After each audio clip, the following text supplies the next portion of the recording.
Hey everyone, welcome to another edition of Power Core Productions and Podcastings. I'm your host, Ron Harrington, back to hit you another video. And today, we're going to be continuing and concluding What If Issei Was the Shield Hero? High School DxD Dragon's Rage, Season 2, Part 3, the Season 2 finale.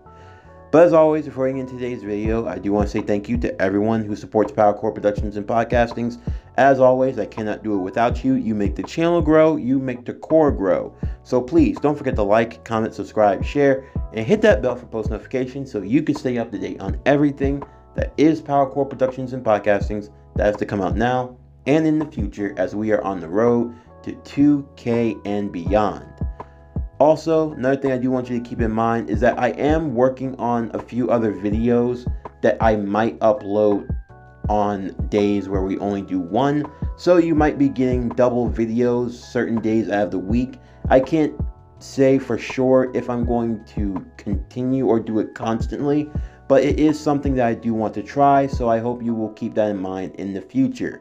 Also, I am thinking about doing Saturday uploads. So while I haven't really gone all the way with the idea of if I'm going to do videos every Saturday or if I'm going to make this a regular thing, I just want you to keep that in mind in the future so that you can be aware that Saturday might become another day where I start another story and I do uploads as well. So I do want you to keep that in mind going into the future. But always remember to watch that community tab so you can stay up to date on any changes or any announcements that occur on the channel.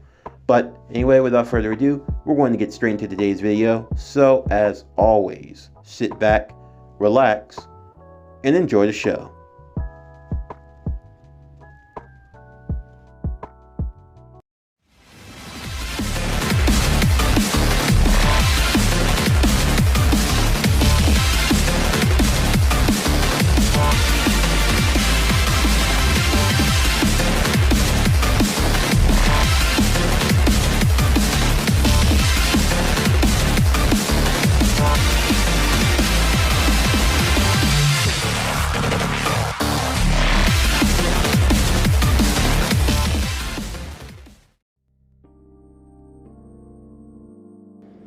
Issei came face to face with the leader of the fallen angels, Governor General Azazel.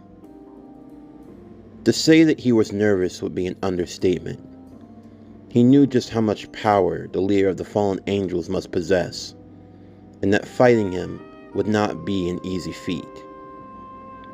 However, thankfully, Azazel didn't come for a fight, but rather he would tell Issei of the upcoming summit between that of the angels, the devils, and the fallen angels. Before leaving, though, he would give Issei the book that he had found as a reward of sorts, and as a bit of compensation for his troubles. Issei asked what the book was exactly, and Azazel would explain that it was a crafting book, so to speak. There were many potions and formulas placed inside. It had belonged to one of the previous shield heroes, a man by the name of Naofumi. Issei, recognizing that name, would decide to take the book for himself. The moment that he held it, it would disappear and assimilate onto his arm. He could take it on and off at will, essentially like a shield or so, although it didn't have any combat practices, though it was a good place to keep it in storage. After their encounter, Issei would tell Rias of his meeting with Azazel. While she was upset that the leader of the fallen angels had been making close advances to her servant, she knew that there were other worries that they had to deal with, for he had in fact told the truth. There was going to be an upcoming summit between that of the angels, the devils, and the fallen angels. Following the fight with Kokobio, they knew that things needed to change. They couldn't afford to have another war. And as such, the preparations were being made. Although for Issei in the meantime, there was a lot changing amongst the females of the House of Gremory. It would seem as though Akeno had become much more fond of Issei, much to Rias's irritation. And Asya had started to become much more bold in declaring her affections for him. Zenobia outright wanted to have a child with Issei. This made Rias feel many emotions, ones that she never thought she would feel before. A sense of jealousy, of worry. It was no secret to anyone that Issei had a love for women, but Rias, while she was fine with that, she always wanted to be the one though. She didn't mind if Issei looked at other women or had other tastes, but she always wanted to be the one that stood out from the rest. And she knew that deep down, each other girl felt the same, and they had just as much to offer. In the meanwhile, Sir Zex would make his way to the town, arriving at the home of Issei and his family, as he was going to need just one place to spend the night before he would find other living arrangements while he was in town for the week. In doing so, he would share a room with Issei. Issei nervously didn't know if it was okay for the Devil King to sleep on a mat on the floor, but Sir Zex would assure him that it was nice to not have to worry about being treated like royalty 24/7, and to just be treated like a regular person like everyone else. He would also thank Issei for saving his sister, noting that that was one of the reasons why she was so fond of him.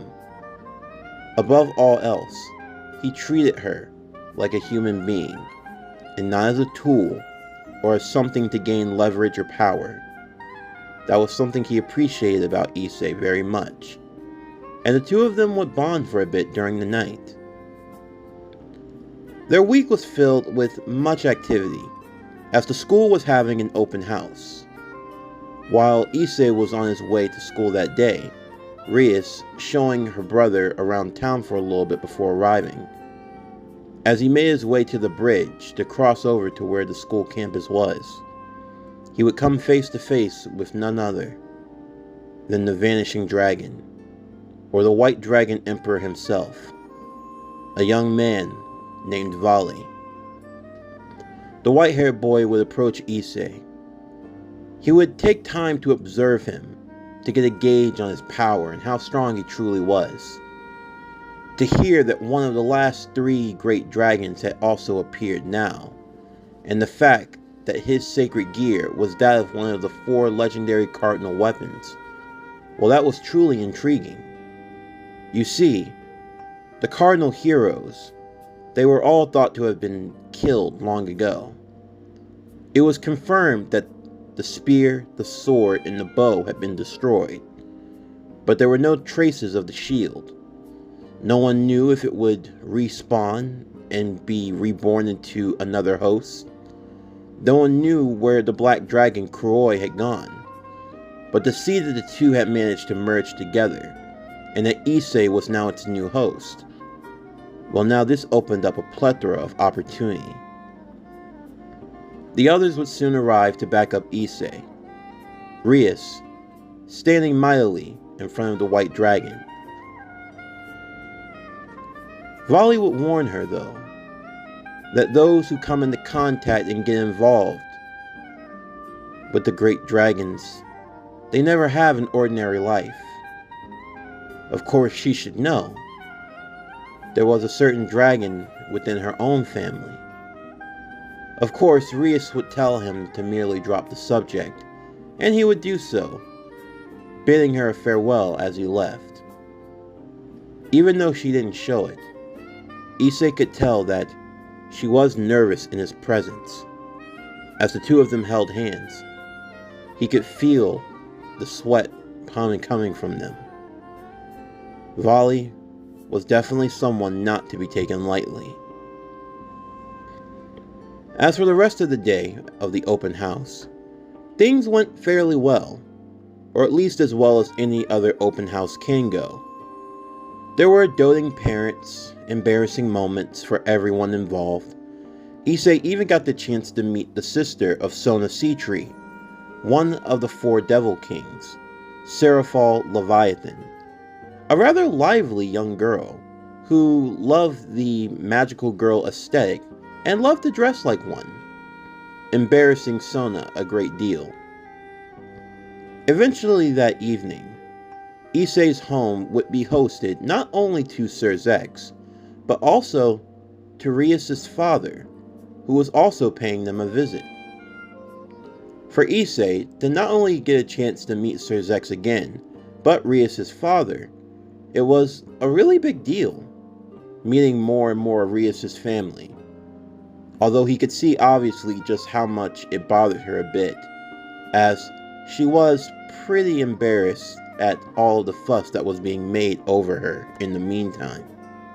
So much so that she would eventually go and sit in her room, wanting to be left alone and avoid any more embarrassing moments by her family. Issei would go and check on her to make sure that she was alright, and as he did so, Rias would ask him a question, something that she had been wondering for a while. Was he happy? Was he happy that they had met? That he got involved in her life? For Issei, he really didn't think about it too much. Everything had been new to him, and everything in his life had changed since he had gotten involved in the world of the angels, the devils, and the fallen angels. But he didn't have any regrets about it, and he assured her as such. He was happy that they met, and he couldn't think of a life without ever meeting her. This would give Rias some comfort, as they would be joined by Sir Zex, who would be waiting for them as they wrapped up their touching moment. After they had done so, Sir Zex would inform his sister that the time had now come for her to unleash her other bishop. Issei wasn't fully sure of what they meant by this, but he could see that there was a worried expression on Rias's face. All the same, she would do as her brother commanded, and the next day the preparations were made for the second bishop to be unleashed. Meanwhile, as Issei slept, he would speak to the black dragon that dwelt within him, Kuroi.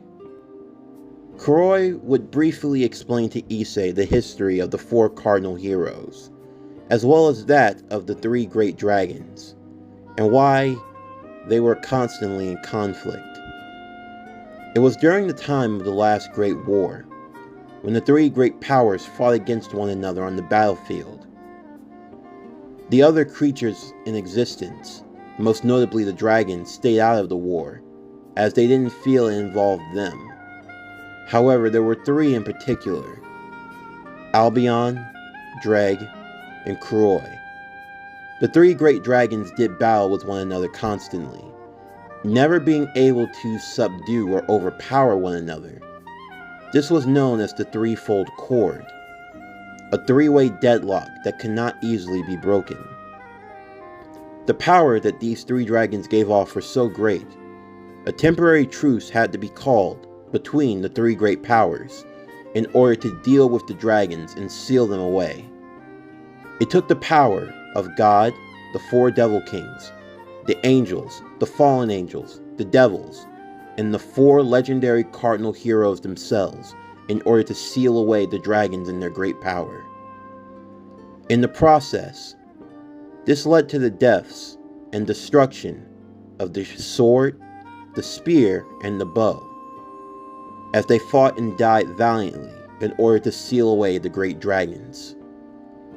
In the process, no one knew what had happened to the shield hero up until now, and it was originally presumed that the shield had been destroyed in the process. But this was not the case.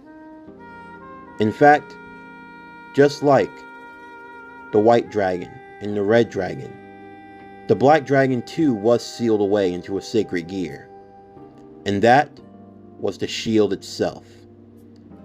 And from then on, the sacred gears have respawned and been reborn into different hosts throughout the history of mankind, so that the dragons could do battle with one another over and over again, And this was the fate of those dragons. For Issei to come into contact with the white dragon, it meant that the time would come when he would have to face him in combat. As for the red dragon, little was known of its whereabouts at the moment. No one knew for sure when the red dragon would appear as well, but in all likelihood when it did, Issei would also find himself against him on the battlefield also. This made Issei feel a little nervous, not knowing when the next great battle would appear, not knowing when he would have to face against Vali or against whoever the Red Dragon Emperor might be. Although he couldn't worry about it too much in the meantime. The only thing he could do was get stronger and prepare for whatever came his way next. Eventually the next day, Rias and the others would all go to the sealed off room in the Occult Research Club. The room that was sealed away with chains and was caution tape. They were actually magical seals, keeping the power of the bishop at bay. But now, since Sir Zex deemed it worthy, it was time for those powers to be unleashed. With that, Rias would undo the seal, and everyone would walk into the closed room as they came face to face with the second bishop.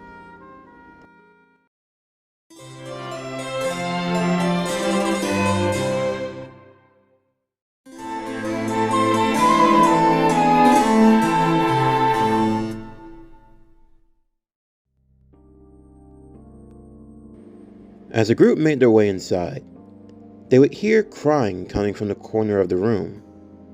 As Issei looked over, he thought that he saw a cute girl in their school uniform cowering in fear.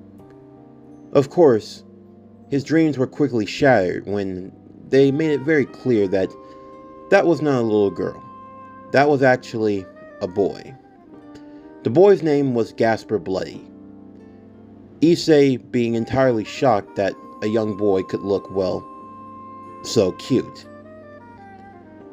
As the group would try to speak with Gasper, Gasper would make it very clear that he really didn't want to come out at all, as he was really scared, and that he didn't want his power to cause any more trouble for anyone involved. As the group would ask what he meant by this, Rias would explain that Gasper, before becoming a devil, was half human, half vampire, and he possessed the sacred gear, Hidden Valor View, which allowed him to stop time. The others would then come to understand why this could actually be an issue for Gasper. Not being able to control such a power could make him very dangerous.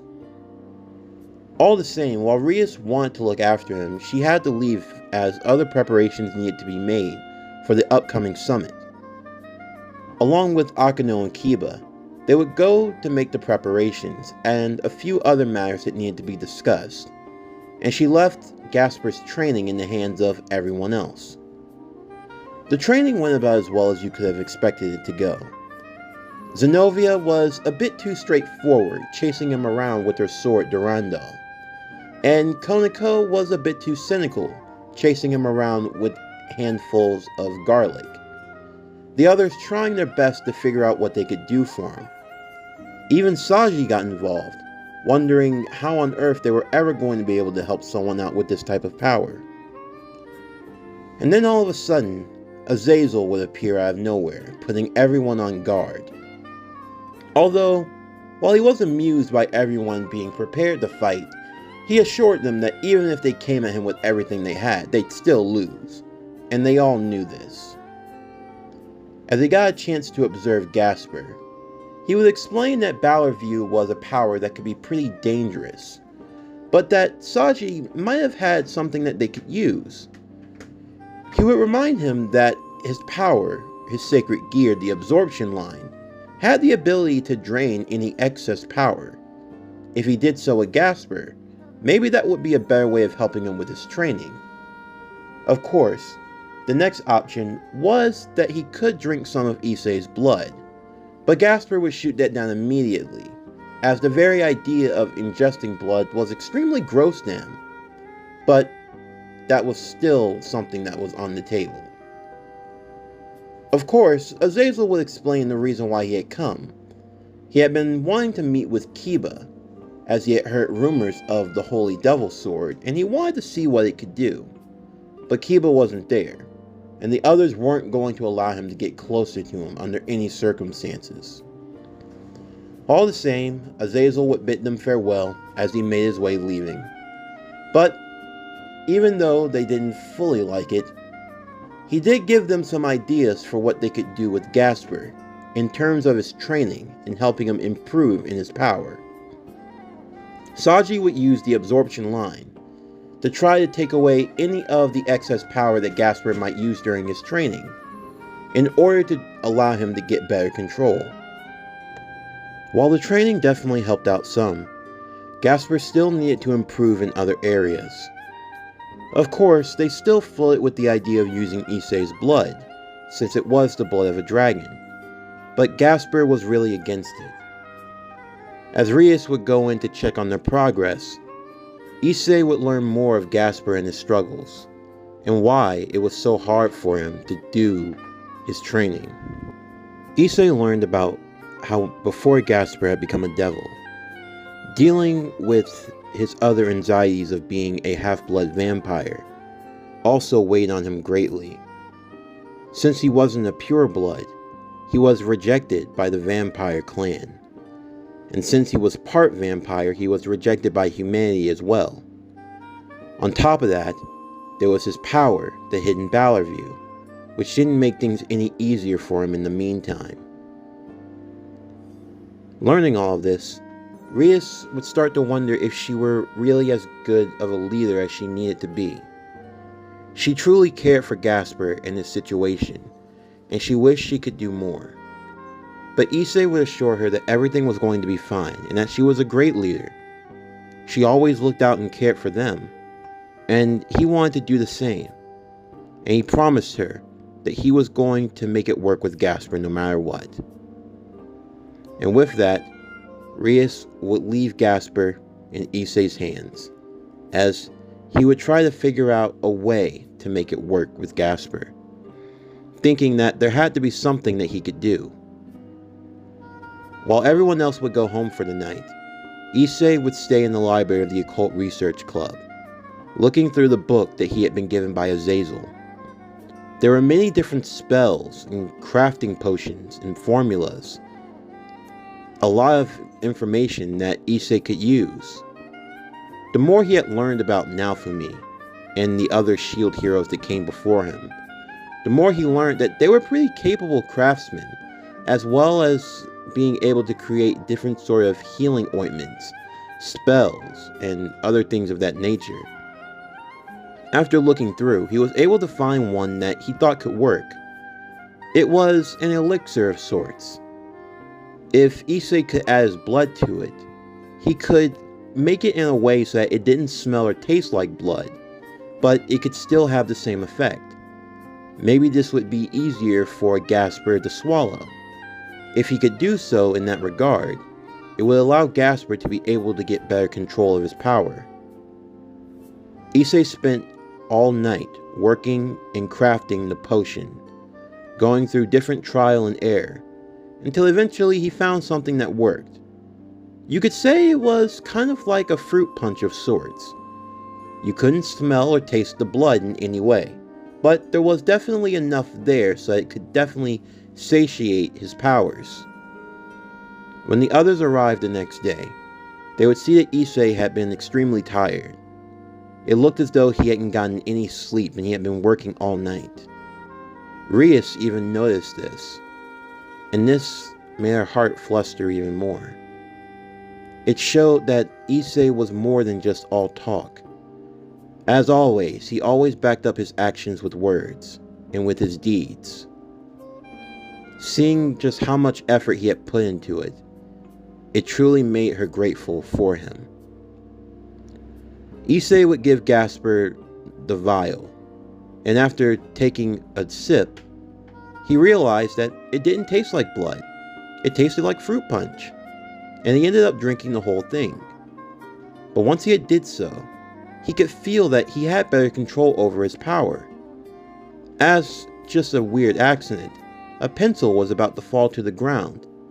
Gasper, using his Balor view, was able to stop it in midair. Of course, it was something small like a pencil, nothing too large or anything cumbersome, but it showed that he had some control now. Of course, he would have to learn to eventually gain control on his own without the potion, but for now, this was a good starting point for him. And with that, his training would resume. The following day, as Issei was preparing to leave to go home, he would be stopped by Rias and Akeno, as they had a favor for him. He was asked to accompany Akeno to a shrine, and there, they would be meeting with the chief and leader of the angels, Sir Michael himself. As the meeting got underway, Issei felt his whole body being intense in front of the leader of the angels. He wondered if it was because of his devil nature, but actually, it was because of something else altogether. Michael would present to Issei Ascalon, the holy sword, otherwise known as the Dragon Slayer. It would have been especially modified to be given to Issei as a sign of good faith, as the three powers were working to cooperate and join as one, to achieve peace and to stop the fighting, as well as prepare for an even greater force that could be on the horizon. For Issei, just like many of the other powers that he had gained up until now, he had learned he could assimilate them into a shield. Gaining newer shields granted him newer powers and abilities. To assimilate a sword into a shield would definitely take a lot of work, and as such, that's why the modifications had been made. However, the benefits and the payoffs were surprisingly high. As the moment the sword bonded with the shield, a new shield would be formed and added to Issei's arsenal. This would be known as the Dragon Slayer Shield, a shield of silver and red with trims of gold all around. It was a sword-shield combo, if you will. The hilt could be pulled upon out of the sword, and from the shield it could be separated. Basically, Issei could extract the sword from the shield itself and have two weapons working for him at once. The sword for offense and the shield for defense, both with the same properties of being dragon resistant. Issei was grateful for the help, but as Michael prepared to leave, Issei would stop him for a moment as he had something to ask him. However, Michael was too busy, but he promised that the next time they meet, he would answer whatever Issei had to ask. And Issei would hold him to it, as the chief of the angels would bid them farewell, before ascending back into the heavens. As he did so, this would leave both Issei and Akeno all alone. Now seeing as though he had the time, he would ask Akeno about what Kokobue had said during their fight, referring to her as the daughter of Barkiel, and how upset it made her. Akeno was surprised that Issei would ask this, but she knew that she couldn't hide it any longer, and deep down she didn't want to. She would then explain to Issei the truth, her story. Her father was a fallen angel. Her mother was a shrine maiden. The two of them fell in love, and she was the result of that, half human, half fallen angel.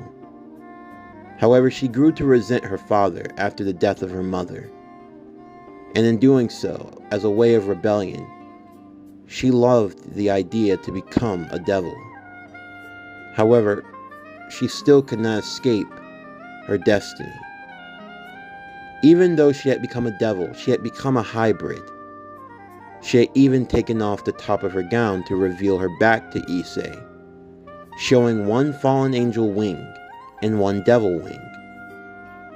In her eyes, She felt like a complete monster, something unworthy of being loved. Even though she had so much for Issei, she knew fully well how he felt about fallen angels, since they had caused him and Asya so much grief in the past. Issei could see how much pain she was in that moment, and he wanted to reassure her. He would calmly pull her close and tell her that that wasn't how he felt, even though Akeno would try to deny it, believing that it was within her nature to do what was wrong. Issei would tell her that he didn't believe that at all, that in his eyes, she was more than what her father was, or what anyone else made her to be. She was an amazing woman, and someone definitely worthy of love, and he had great admiration for her. He would reach down and pull one of the black feathers that had fallen from the floor. He would sit down and he would call her over beside him as he activated his shield in its base form. She watched as Issei would take the feather and place it in front of the jewel stone of the shield. The feather would assimilate into the shield itself, and the shield would start to morph and change. It would become a shield made out of black feather, adorned with a golden trim all around them. Even while they were made from the black feathers of a fallen angel, the feathers appeared to be as hard as steel, and Akeno could feel the traces of her energy flowing through it. Issei promised that no matter what, nothing would change between them, and that as a sign of that trust that he had in her, this shield would be the proof of that. He called it Winged Himajima, after her last name. He promised that he would use this shield in battle, and that a piece of her would always be with him, no matter how far they were apart from one another. Of course, for Issei, he felt as though he were being lame at that moment. Even if it was a kind gesture, he didn't think it would amount to much. But for Akeno, it meant everything. Just like the Holy Cross shield that Issei had gotten from Asya, this was a shield especially made for him, from a part of herself. It made her feel like she was much closer to the boy that she loved, and she would pull him close and hold him. Issei was taken aback by this, but he felt very comfortable being close to her in this way. And before he knew it, he found his head resting in her lap as she caressed his hair. The moment felt truly nice, until when Rias showed up, and dark aura of jealousy washed over her immediately. And before Issei knew it, he was being dragged by his cheeks outside of the shrine, while Akeno would be laughing away, as she would assure Rias that she was still the first, and she had decided to take third. She liked being third. There was a lot of things she could do being third. A lot of things that Issei wanted to know about, but he would have to learn at a later date and time.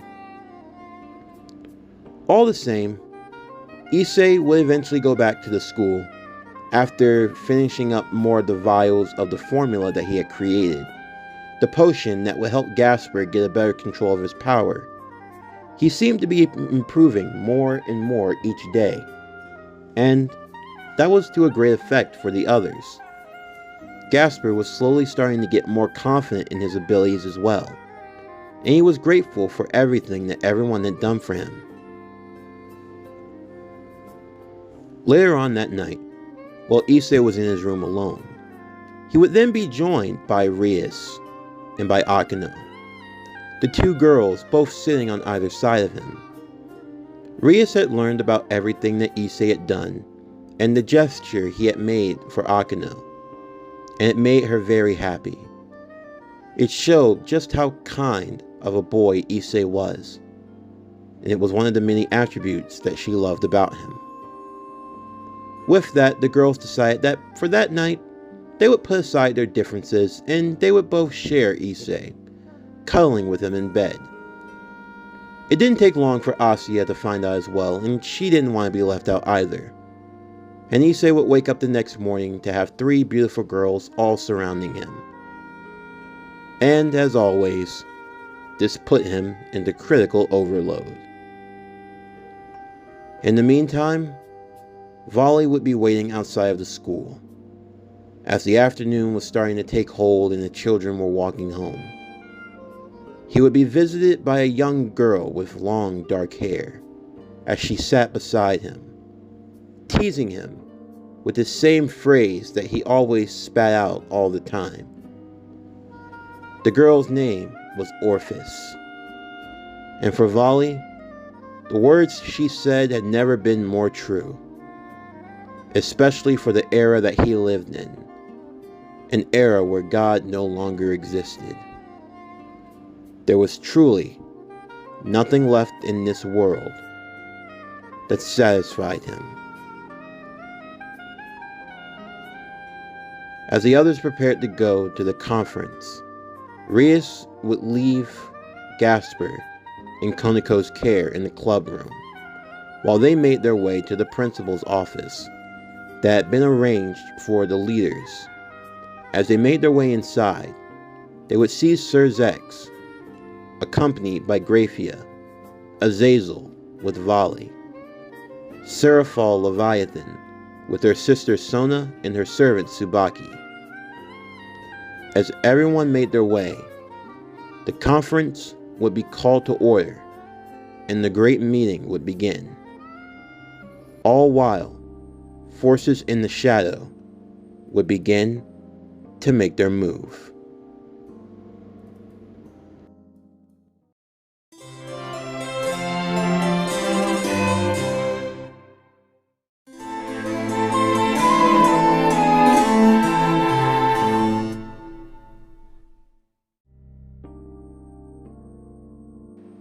As the meeting got underway, they would go over the events of the Kokabeel attack.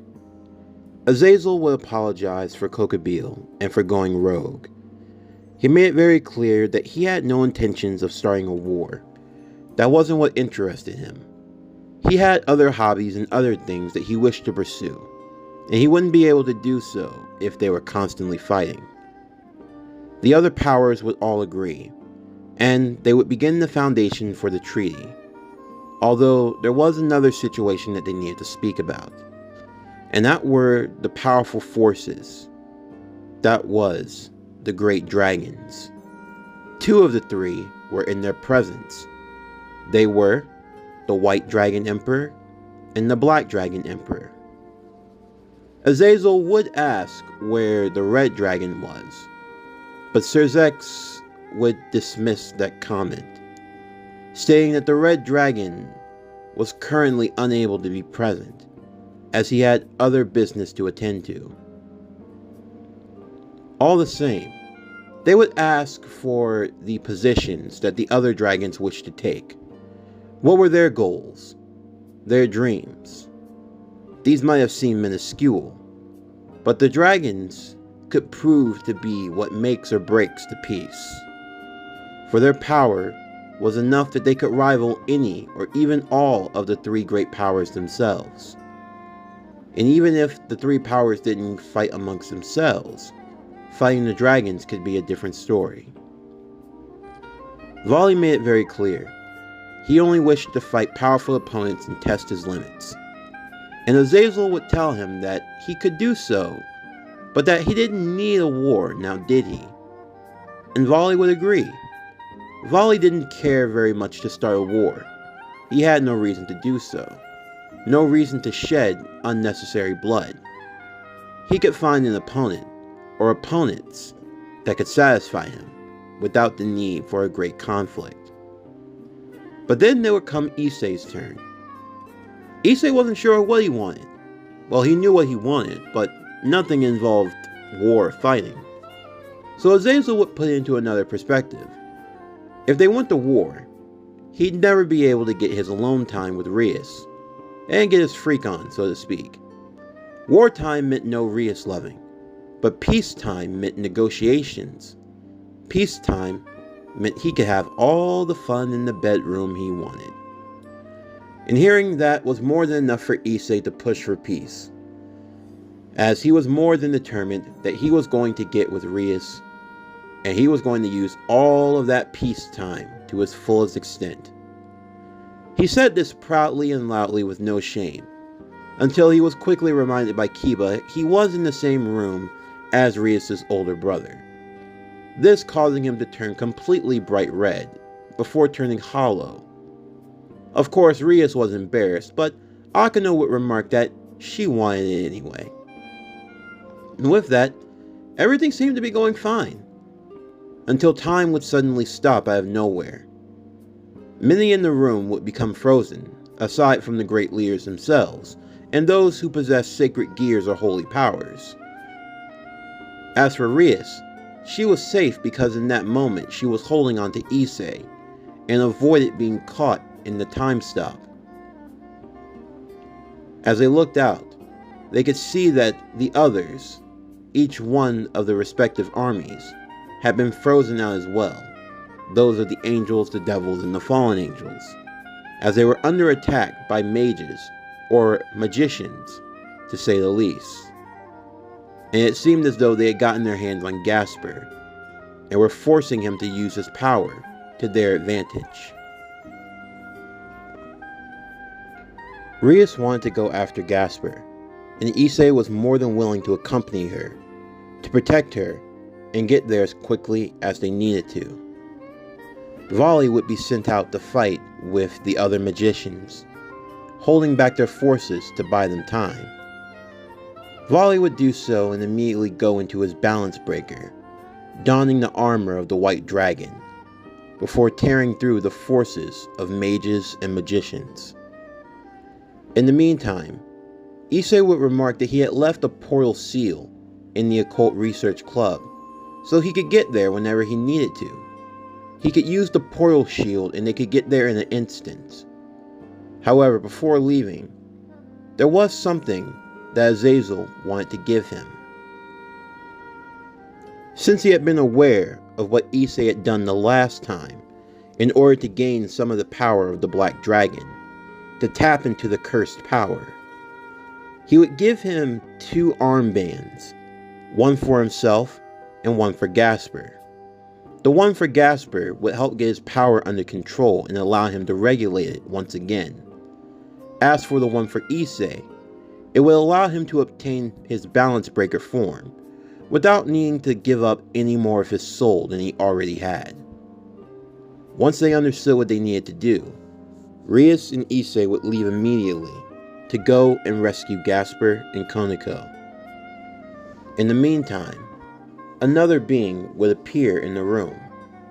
A woman by the name of Kalia Leviathan, descendant of the original Leviathan of the Devil Kings, as she had proudly staged her coup d'etat, announcing that now that they lived in a world where God and the 4 previous Devil Kings no longer existed, then it was time for revolution, and that the new age would begin, and she would rightfully take back the title that she felt she never should have lost, staring directly at Seraphal Leviathan.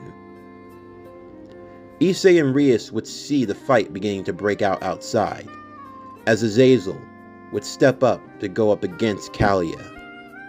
Rias would explain that after the 4 Devil Kings had died, instead of merely giving on their titles to the next in line, or the next heirs to the respective thrones, the titles were instead only given to those who had worked for them, to the strongest and most deserving. There were many of the descendants who didn't like that agreement, and as such, had chosen to go against the current system, and Kalia was one of them. Although they didn't have time to worry about them, as they had to focus on getting Gasper and Koniko back, they would use the portal shield and appear directly on the first floor of the Occult Research Club. Before doing so, they would make their way into the other rooms, before eventually finding where Gasper and Konako were being kept. Issei would use the slime shield in order to bind and hold the magicians in place, while Rias would deal the finishing blow in destroying them. Once they got to Gasper, Issei would help break he and Konako free from their restraints, and he would place the armband on his arm, allowing for his power to be regulated and for the others who had been frozen in place to be let free. Gasper was grateful that Issei had come to save him in time, and Issei also gave him another vial with the potion.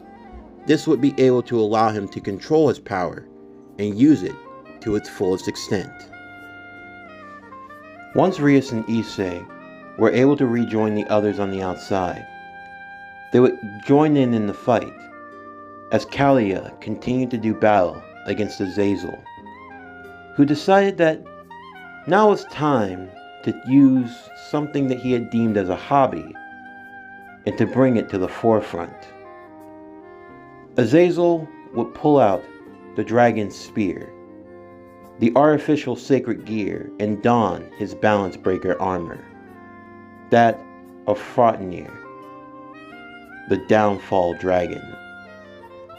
Once he had done so, the difference in power between he and Kalia was quite staggering.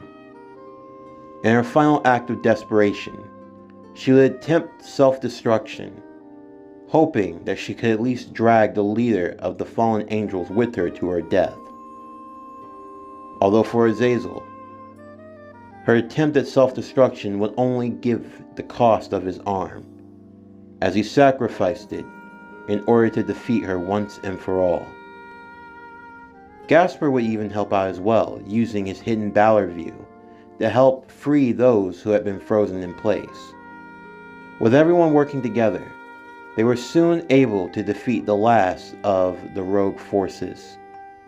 And all it seemed well for the most part, until Azazel was hit out of nowhere from Vali. For Azazel, he had already seen this coming for a while now, but he chose to let things play out the way that they were. Vali revealed that he had been the one who had betrayed them and had allowed for things to play out as they were up until now.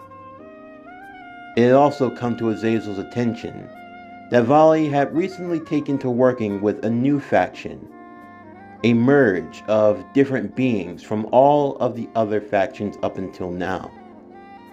They had become known as the Chaos Brigade. Although their intentions were not of what you might have thought they were. They merely wanted to use their power and to test their limits. But they had no real intention on starting an all-out war with anyone in particular. Although you could say that by their very existence then they were.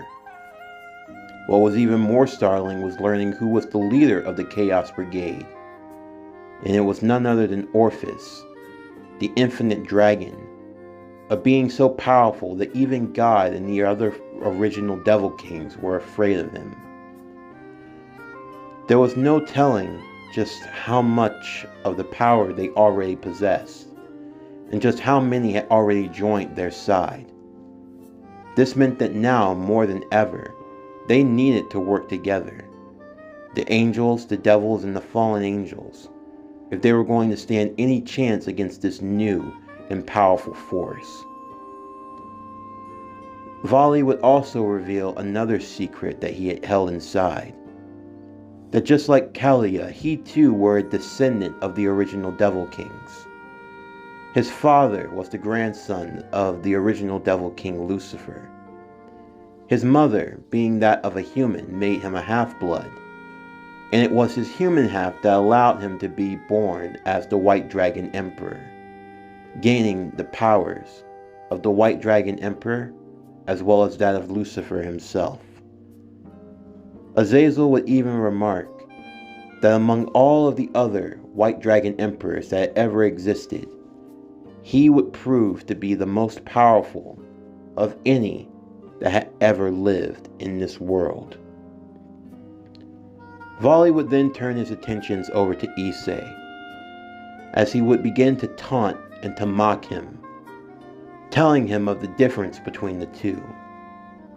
He would remark that just like the shield, Issei was a worthless tool, merely being used and passed along. In the end, outside of his sacred gear and the dragon that dwelt within, he was absolutely nothing, pathetic in every way. He would then tell him that maybe he should try being an Avenger. Maybe that would give him the motivation that he needed to get stronger. If he killed his parents, his friends, and wiped out this pathetic excuse of a town, maybe that might be the motivation enough for him to take things seriously. And this was the moment where Issei would snap. Issei had endured many things in his life up until now. But there was much that was hidden within him. Underneath the surface of a boy who loved and was infatuated with women was a boy who was hurt a great deal. A boy who had suffered great loss, and he had felt the pain that came with that loss. This pain was his curse, but that curse was the source of his strength. Anyone who dared threaten to take anything away from him would pay the price. Not even needing to incite the incantation of the cursed Wrath Shield, the armband would dissipate as an explosion of power would form all around his body. The dark armor would take hold as he rested the shield upon his arm, as the black helmet would now form around his face, and the dark cape would bellow behind his back. He would rise to face against the white dragon, as now the cursed black dragon and the vanishing white dragon would engage in combat. Issei, his shield ablaze purely on his wrath and hatred, it only fed into the power of the vanishing dragon, who used its power of divine dividing to cut Issei's power in half and take it for himself. Of course, he had to be careful, as he would hit a certain limit, and Issei, in complete blind fury, would play right into it. He knew he had to get himself under control, and he had to think smarter when fighting against Volley. And that was when he decided that he would use everything that he had learned up until now, every ability in his arsenal. Using his wind magic, he would summon great torrents of wind all around him, pushing against Volley's flow of direction, making it difficult for him to fly. He would then surround him with airstrike shields, blocking and holding him in place, making it hard for him to move. As he did so, he would then use the quick change method, switching from shield to shield, using every power enhanced by his cursed energy. With Volley trapped in place, continuing to absorb his power, he decided he was going to pump it with everything that he had. He would use the Chimera Viper shield, blasting a direct line of energy straight into his chest, before switching over to the Hajime, or the Black Angel shield. Inspired by Akano, he would use her abilities to rain down thunder, even greater than any amount that she had ever produced in her life. He would use the Slime Shield to bind and to hold him in place, making it difficult for him to move once more, as Issei would then switch to the Wrath Shield and summon the Great Flame of Hatred, as he went driving it straight into Volley. The power was starting to become too much for him to absorb, so much that he was starting to overload, until eventually both of their armors would start to crack and break and fall away, breaking down their sacred gears. Both would slowly get back on their feet. As their armor would regenerate, they would continue to fight once more, Issei using every shield, every trick, every ability that he had in his arsenal to bring him down. eventually switching to the Dragon Slayer's shield. Albion would warn Volley that he wouldn't be able to block even a single cut from that. But Volley felt himself being too overconfident, believing that he was more than strong enough to take it out. However, before he even had a chance to respond, he would be punched in the gut by Issei using the shield hand of the Dragon Slayer, as he felt his energy fading from him immediately.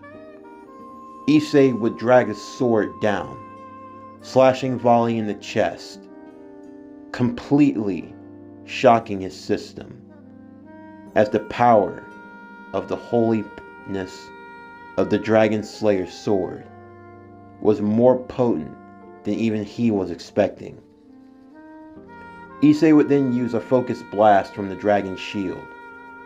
However, in doing so, the blast would not only land on Volley, but it would knock him away also. In the midst of the great explosion, the two of them would land on opposite sides of the battlefield, each one lying in a crater. As Issei slowly got back to his feet, his friends yelling for him to get a hold of himself, they could see that even within his eyes, he had completely changed. Azazel would remark that it seemed as though the cursed energy was starting to overtake him a bit too much, and at this rate, he might give in entirely to the dragon. Although before it could get to that point, another magical circle would appear beside Volley. It would be Biko, descendant of the fighting Buddha, Son Goku. He would arrive to tell Volley that the forces of the Chaos Brigade were mobilizing to fight against the Northern Earth gods, and that his presence was needed at once. Knowing that he had to leave, Volley would thank Issei for the fight, and would encourage him to get stronger, so that the two of them could do it again. Before Issei could launch another attack, his armor would fade from him instantly, and the cursed energy would recede back into his body as he went falling to the ground. As he did so, underneath his tattered and ripped clothes, on his shirt, the black dragon tattoo that was on his chest, the left side above his heart, it had grown in size, until now the black dragon, it ran up and down the left side of his body, starting at his lower abdomen and working all the way up to his chest, the wings of the tattoo protruding and stopping just at its left shoulder. This was noticed by the others, who remarked that the tattoo hadn't been that big when he at first used this power when fighting against Riser. But the fact that the power had grown so much in that time, there was no telling what this might lead to. But thankfully, Issei had gotten back control of his faculties, and he was happy to see that everyone was alright. Rias and the others hugging and holding him close, assuring him that everything would be fine. With the fighting now over, before everyone would leave and go their separate ways, Issei would stop Michael as he had something he wanted to ask him. If possible, would he allow for Asya and for Zenobia, even if they were devils, the ability to pray? Something as small as that, even if it seemed insignificant, it would mean a lot to them. Michael would understand this, and he would agree. This would be a sign of their treaty, of the faith that they had between them, and the provisions would be made to allow for the devils to pray as well, even if God no longer existed. This was the strength of their faith. That night, Issei would have a dream. He would dream that he was standing in front of himself But this other Issei, he knew it wasn't him. The fake Issei would reach out his hands towards the real one, wrapping his hands around his throat, choking him as if he were taking away his life completely. As Issei would look into the eyes of the false Issei, he would see that they were completely black, and his face was that of hatred and rage. Issei tried to struggle and resist, but he was only barely able to fight him off, before eventually he would awaken. The next day, everyone would be gathered in the occult research club where Azazel would be waiting for them. Azazel would explain that he was going to be sticking around for a bit, as he was being placed as the advisor for the occult research club, under the orders by Sir Zex that he helped them all improve in their power, especially those with the sacred gears. Issei with the Cardinal Hero Shield, Kiba with the Holy Devil Sword, and Gasper with the Hidden Valor View. They definitely all needed improvement and work if they were going to reach their fullest potential. But if there was anyone that could help them get there, he was the man for the job. As for the second order that Sir Zex had given, since Sir Zex had seen the kinship and the strong emotion that Issei had with the females of the House of Grimmery, the order was then decreed that all girls a part of the Occult Research Club would go to live with Issei.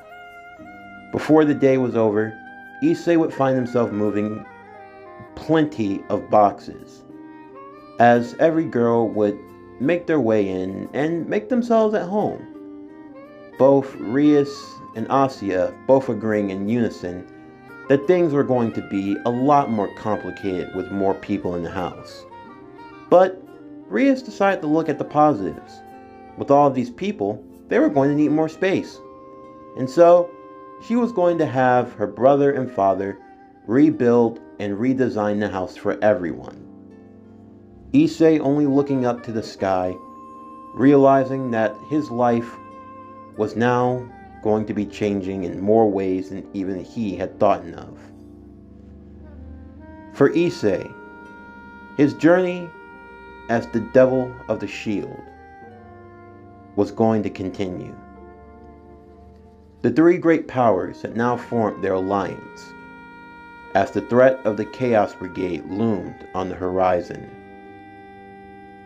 And now, there were even more adventures to be held, more enemies to face, more tits that needed to be groped, and well, a new power that needed to be mastered. But if there was anyone up for the challenge, Issei was more than willing. Even in a world without God, everything would still keep moving.